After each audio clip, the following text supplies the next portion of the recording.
This is part 2 of a 2-part demo on the IPFS coordination library. The first part was a demo of chat.fullstack.cache, which is a web app that's syndicated over IPFS that demonstrates the usage of this IPFS coordination library.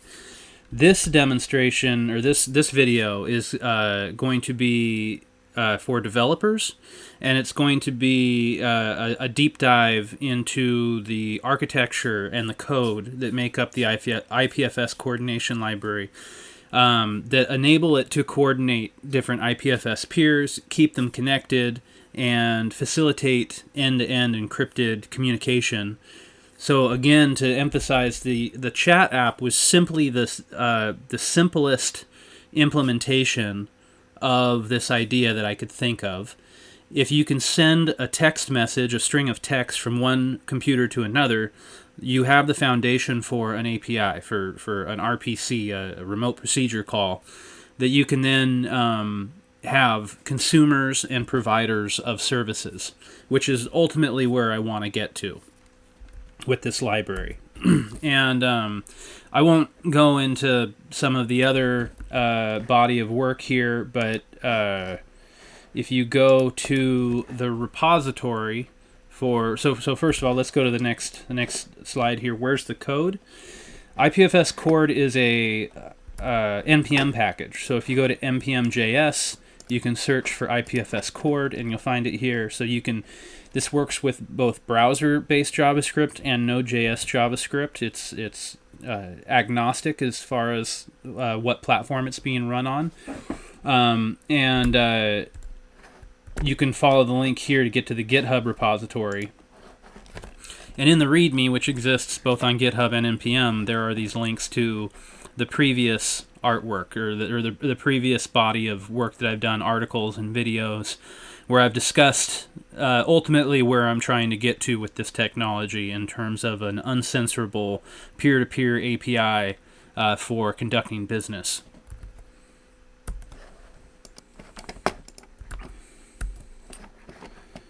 So anyways, that's where you can find the code and previous articles and videos.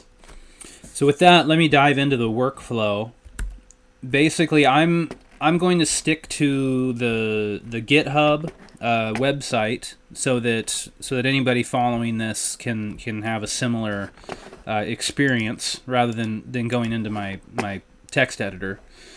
The bulk of the code here is in the lib folder, which is short for library. These are the various libraries that make up basically the macro library, which is the IPFS coordination library.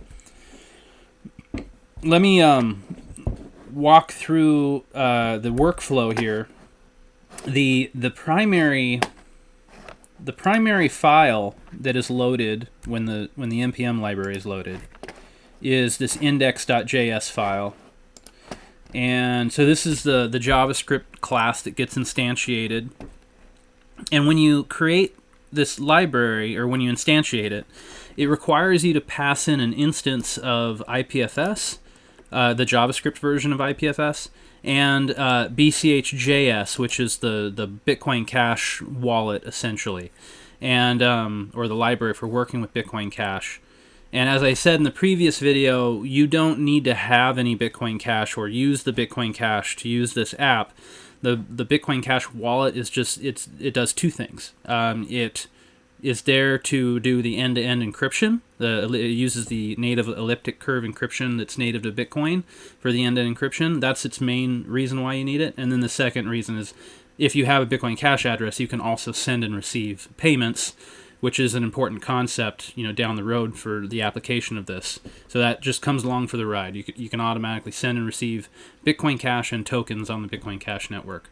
And this can work with any blockchain. I'm just more familiar with the Bitcoin Cash blockchain, which is why I chose to use that. So if you don't give it these two things when you instantiate it, it'll throw an error. So this is what allows it to work. This library is agnostic in terms of whether it's Node.js JavaScript or browser-based JavaScript. It doesn't care what environment it is, because these are the two critical dependencies, And it's left up to the developer to sort of get those two things figured out first, and then pass them into this library, and then the library will leverage them. This is like a form of dependency injection. And you also pass in these different logs, or log handlers, for a status log, and then the private chat logs. And if you don't pass these in, then it will default to the console log. So that's just kind of an important caveat to note. And then when you instantiate it, there's only one method inside of the main library, which is this isReady, and it's a promise. And so you can basically wait for this to resolve to true, and then when that happens, basically the IPFS node is fully connected to the network and ready to be used. So that's a convenient thing for developers using this library to just instantiate it, wait for the promise to resolve, and then when it does, you know that everything's set up and ready to go.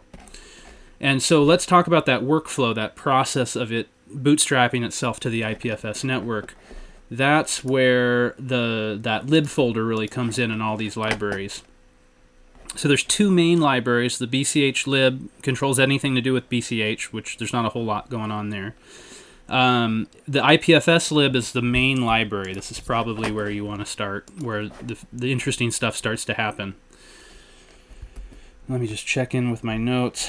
So I covered this part, and I covered this part, the different log handlers, and I talked about isReady.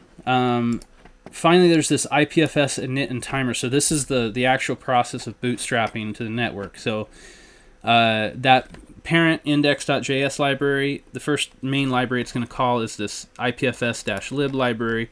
When this instantiates, it's going to basically instantiate and encapsulate all of the other libraries that it depends on, all the other libraries in that lib folder. And then it's going to call this init IPFS method. And this is going to set off a bunch of timers, or set up a bunch of intervals.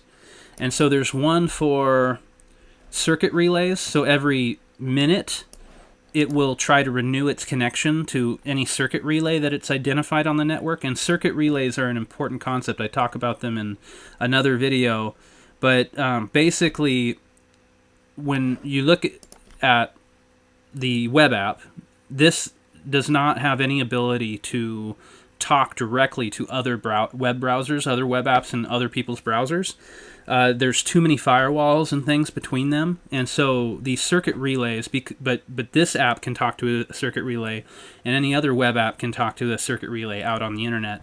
And so the circuit relay connects these two IPFS nodes that otherwise would not be able to connect to each other because they can't have a direct connection. They can route their connection through a common third party. And what's unique about this is that it doesn't depend on any one circuit relay. You just need a circuit relay, and you can use multiple circuit relays at one time. So that's a big ingredient in the uncensorable nature of IPFS connections. So anyways, this is the first timer. Every minute it tries to renew its connections to every circuit relay that it knows about. Same thing, every 21 seconds, it renews its connection to all the peers that it's found on the network that are also running the ipfs-coord library. So it's not necessarily trying to connect to random IPFS peers. It's specifically trying to maintain connections to other peers that it knows about that is also running this coordination library.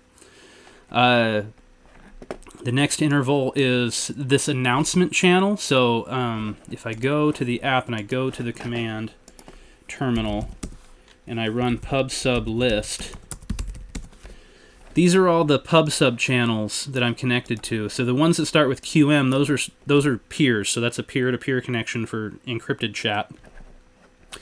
This PSF IPFS chat 01, that's the public unencrypted chat room. And then this PSF IPFS coordination 01 channel, that's the coordination channel. So that's the channel that this timer is concerned with, where it's basically announcing itself on that channel, and that's how all the peers bootstrap themselves. And what's nice about this channel is it's just a string. So we can change this name at any time. Anybody can start their own channel for coordination if something happens to this one or it gets too popular. It's just a name, so you can use IPNS to resolve this. You can use the Bitcoin Cash blockchain to resolve this. Basically, it's just a string that everybody uses to coordinate around.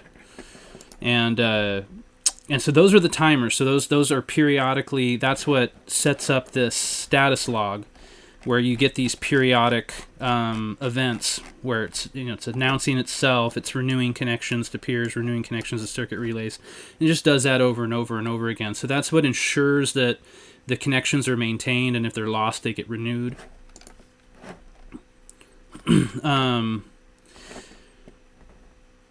And then there is this managed circuit relays, which is a one-time call. This is just to kick it off the first time. That's actually called periodically with a set interval. This managed pub sub channels, this is the one that's only called once. And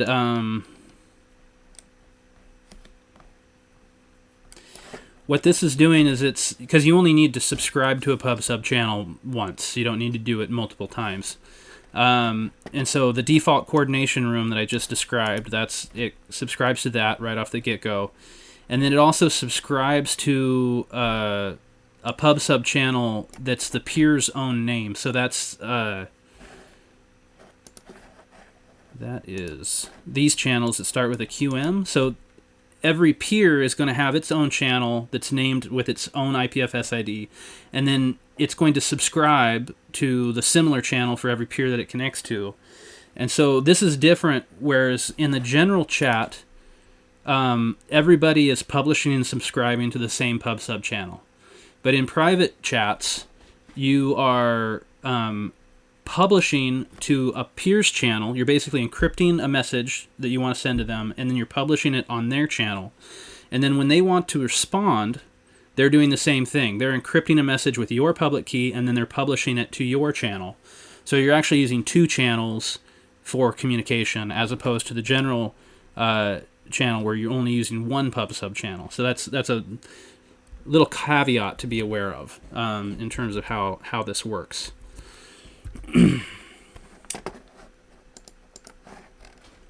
So that's the main IPFS library that sort of kicks the whole thing off and governs the whole coordination process, and the basic workflow of how it bootstraps itself to the network. So let me dig a little deeper now into some of these sub-libraries that are encapsulated in this main IPFS lib.js. There's the circuit relay library. Let's take a look at that real quick. So there's actually, before I dive into this, there's a config file for all these static config stuff, and this is where the circuit relay stuff is defined. So these are hard-coded bootstrap circuit relays. There's a list for Node.js implementations, and there's a list for web browser implementations, because they connect to circuit relays differently. Browsers can only use WebSockets, whereas Node.js JavaScript apps have several options. The most common being just using a normal IP4 IP address, TCP port type connection, which web browsers cannot do, at least not the IPFS library. So anyways, these are the initial bootstrap circuit relays, and I'm going to be adding additional public circuit relays to this list, and that list will grow once the IPFS node connects to the network. It'll naturally just reach out and find other circuit relays and add those to the list as it finds them, then maintain those connections, prune them if the connections become problematic. And we were looking at the circuit relay. So that's basically the bootstrapping. That's kind of an important thing. And then there's just code in here for renewing the connections to the circuit relays. And there's a state. Yeah, there's state. And so when it finds new circuit relays, it'll connect to them and it'll add it to the state. Or actually, this comes. I'll talk about this more when we talk about peers. That actually happens in the peers, which is what we're going to talk about next. So that's circuit relays. Let's look at peers. So peers here are other IPFS peers, and when a peer announces itself, this announcement object will get passed in, and this library also has a state, and which is an array of IPFS IDs of peers, and then objects, which are the actual peer, like data about the peers.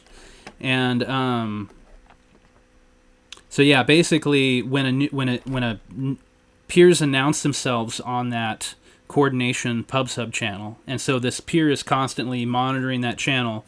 When it sees a peer it hasn't seen before, it takes that announcement message, that payload that the new peer published to that channel, which is everything that it needs to add it to the list, which includes its Bitcoin Cash addresses, its public key for sending encrypted messages, a lot of metadata about like what that peer can provide. Like right now it's just chat, but in the future that's how a peer will, like a service provider will announce like, hey, I'm a Bitcoin Cash full node and you can send things to me if you want to broadcast it on the network, or I'm an Avalanche full node, or I'm a database and you can store stuff here if you pay me, type of thing. Like all that information will be in that announcement payload.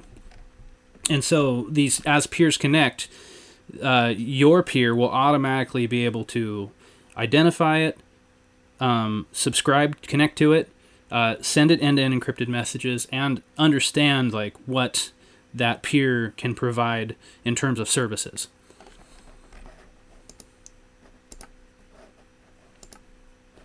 Okay, so that's the peer library. The announcements, actually, this should have been schema. There's this schema library, and this is definitely going to change. This is just what I had to do to make it work for now. But this is an example of that announcement payload, where you're sort of, there's sort of boilerplate stuff, the Bitcoin Cash and SLP addresses, the public key, whether or not it's a circuit relay and what type of circuit relay it is, the different types of IPFS multi-addresses that can be used to connect to this peer, the type of peer that it is, whether it's a browser or Node.js or something else. So that's like the schema for the announcement object that every peer will announce. And this is just a way so that peers know ahead of time like how to parse the data. That's why the schema library is important. And I've been talking with the Textile.io team, who is very heavily involved in the Filecoin blockchain, and they're coming up with an interesting idea around DIDs, decentralized IDs, and their ThreadDB, basically a JSON document that could take the place of the schema. So that's how one direction this schema library might move in the future. And then there's also another schema in here, is the message object. So this is just for chatting. This passes the chat message. And right now I think those are the only two schemas in here right now. So this will probably change and get expanded, but when this starts to get expanded towards this idea of services on the left providing services to consumers on the right, this schema is going to be critically important for peers being able to say, hey, I'm storage, or hey, I'm compute, or I'm a full node, or an index, or this is the type of service I provide. Here are the API calls that you can use to access me. Here are my rates. Here's what I cost to use. All that information will come across in the schema, and your app can automatically just figure out what it needs, find how to get what it needs, find how to pay for what it needs, and then find how to consume what it needs. Okay, that was the schema library, and then there's pub subchannels, which are critical to how this whole communication scheme works.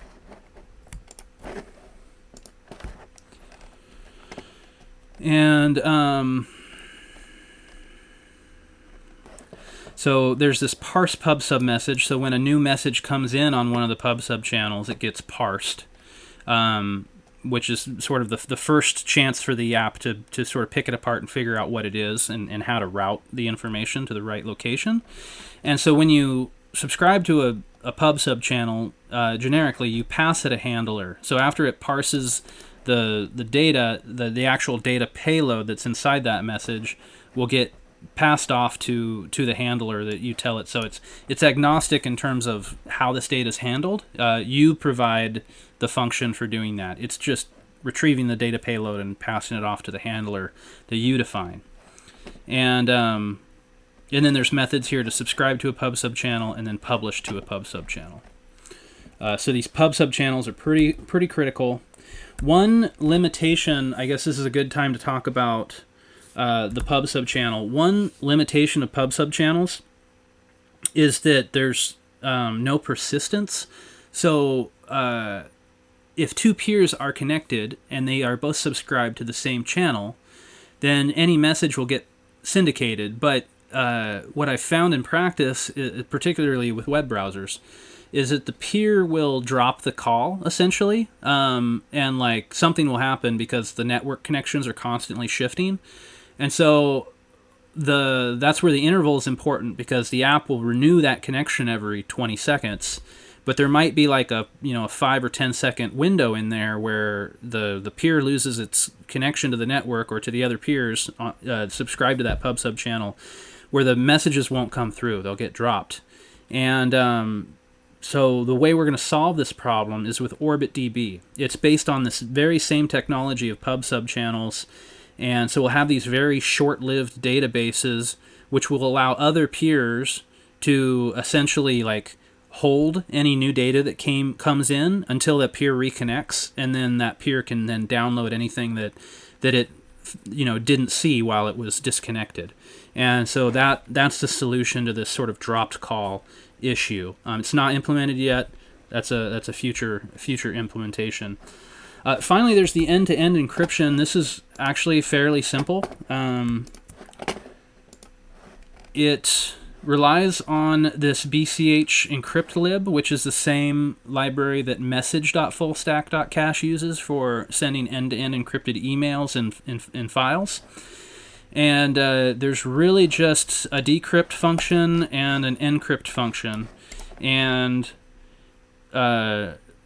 this is a relatively high-level encryption process because everything's all the low-level encryption stuff is in that BCH encrypt lib.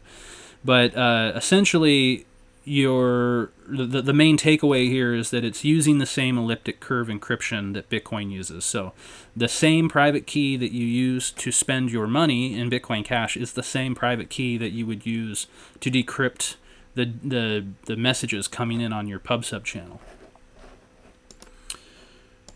Okay, let's see where we're at here. So those are the libraries.